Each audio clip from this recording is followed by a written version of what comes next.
Assalamualaikum warahmatullahi wabarakatuh. Hai semuanya, perkenalkan nama saya Sakila Ramasainani dari kelas B, Pendidikan Bahasa dan Sastra Indonesia. Pada video kali ini, saya akan menjelaskan tentang bagan paradigma dalam ilmu sosial budaya. Pertama, asumsi-asumsi dasar. Asumsi atau anggaran dasar adalah pandangan-pandangan mengenai suatu hal, yaitu bisa benda, ilmu, pengetahuan, tujuan sebuah disiplin, dan sebagainya, yang tidak dipertanyakan lagi kebenarannya atau sudah diterima kebenarannya. Pandangan ini merupakan titik tolak atau dasar bagi upaya memahami dan menjawab suatu persoalan karena pandangan-pandangan tersebut dianggap benar atau diyakini kebenarannya.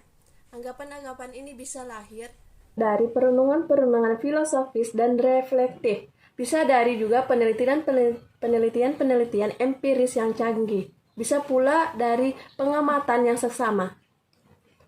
Kedua, nilai-nilai. Setiap kegiatan ilmiah juga selalu didasarkan pada sejumlah kriteria atau patokan yang digunakan untuk menentukan apakah sesuatu itu baik atau buruk, benar atau salah, bermanfaat atau tidak. Patokan-patokan inilah yang bisa disebut nilai.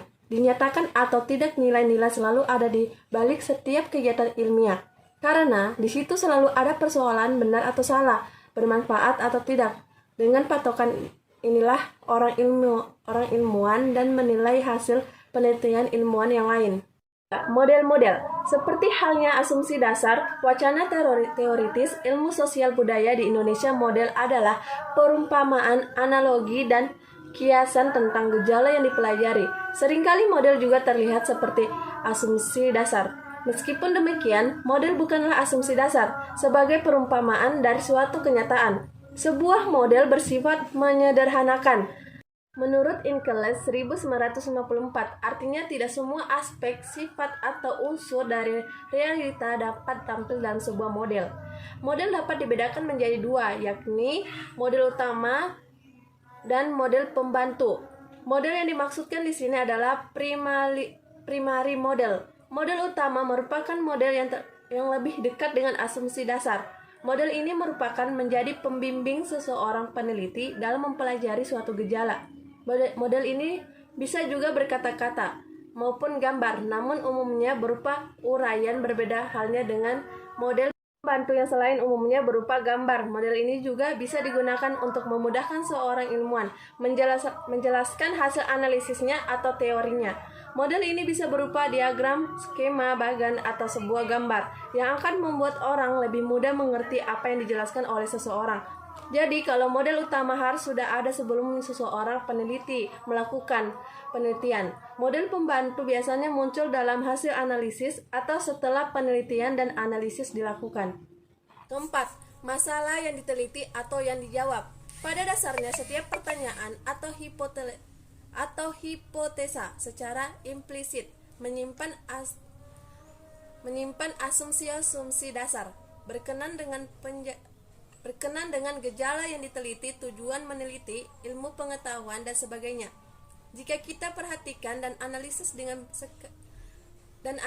dengan seksama pertanyaan-pertanyaan atau hipotesa yang kita rumuskan, maka kita akan dapat menemukan asumsi-asumsi dasar yang sadar atau tidak kita anut yang membimbing atau mengarahkan kita dalam kita bertanya dan membuat hipotesis. Telah yang lebih seksama yang akan memungkinkan kita mengetahui model-model atau perumpamaan. Perumpamaan apa yang kita gunakan dalam kita mempelajari suatu gejala sosial budaya tertentu. 5. Konsep-konsep pokok. Dibandingkan dengan pengetahuan mengenai asumsi dasar dan model, pengetahuan ilmuwan sosial budaya Indonesia mengenai konsep memang lebih baik. Mereka umumnya tahu apa yang dimaksud dengan konsep, walaupun tidak selalu dapat mendefinisikannya dengan baik. Mereka juga tahu tentang pentingnya konsep-konsep dalam penelitian, akan tetapi hal ini tidak selalu diiringi dengan kemampuan untuk memberikan batasan atau definisi mengenai konsep-konsep yang mereka gunakan dalam penelitiannya. Metode penelitian. Berkenan dengan metode penelitian ini, umumnya kita mengenal pembedaan antara metode penelitian kuantitatif dan metode penelitian kualitatif. Meskipun demikian, banyak sekali mahasiswa dan sarjana ilmu sosial budaya yang mempunyai pengertian kurang lengkap tentang metode penelitian ini. Sehingga ketika mereka ditanya di mana letak kualitatifnya dan kuantitatifnya sebuah metode, mereka tidak dapat menjawab. Selain itu, banyak juga ilmuwan sosial budaya yang hanya mengetahui satu jenis metode saja, yaitu yang kuantitatif, sehingga semua masalah selalu diteliti dengan menggunakan metode yang sama. Padahal sebenarnya tidak demikian. Lebih jelek lagi karena tidak mengetahui jenis metode penelitian yang lain. Metode penelitian itu yang kuantitatif, yaitu kemudian dianggap secara satu-satunya metode penelitian yang ilmiah. 7.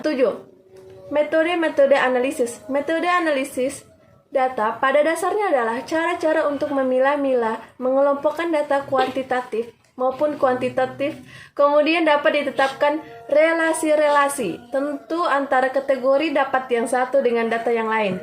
Sebagainya, hasilnya metode penelitian, metode analisis kuantitatif, dan metode analisis kualitatif harus diartikan sebagai metode menganalisis data kualitatif dan metode menganalisis data kuantitatif. 8. Hasil analisis. Hasil analisis ini harus menyatakan relasi-relasi antar variabel, antar unsur, atau antar gejala yang kita teliti.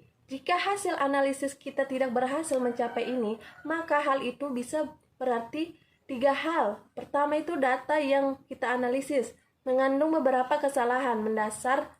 Kedua, analisis kita salah arah.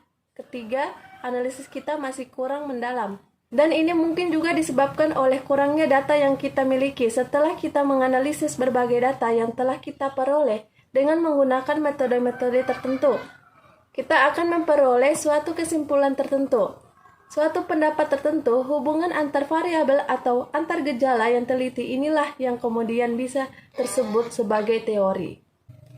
9. Representasi. Representasi atau penyajian adalah karya yang ilmiah yang menamparkan kerangka pemikiran, analisis, dan hasil analisis yang telah dilakukan, yang kemudian menghasilkan kesimpulan atau teori tertentu. Representasi ini bisa berupa skripsi pada S1, tesis pada S2, atau disertai pada S3.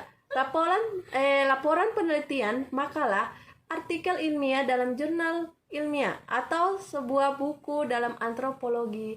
Representasi ini biasa disebut etnografis, dalam sejarah disebut historiografi, dalam arkeologi ada yang menyebutnya sebagai paleoetnografis. Representasi atau etnografis merupakan tulisan yang dihasilkan oleh seorang peneliti setelah dia melakukan penelitian atas satu atau beberapa masalah dengan menggunakan paradigma tertentu. Itulah penjelasan saya mengenai bagian paradigma dalam ilmu sosial budaya. Semoga penjelasan saya ini bermanfaat untuk teman-teman semua. Apabila ada kata yang salah, mohon dimaafkan. Akhir kata, wassalamualaikum warahmatullahi wabarakatuh.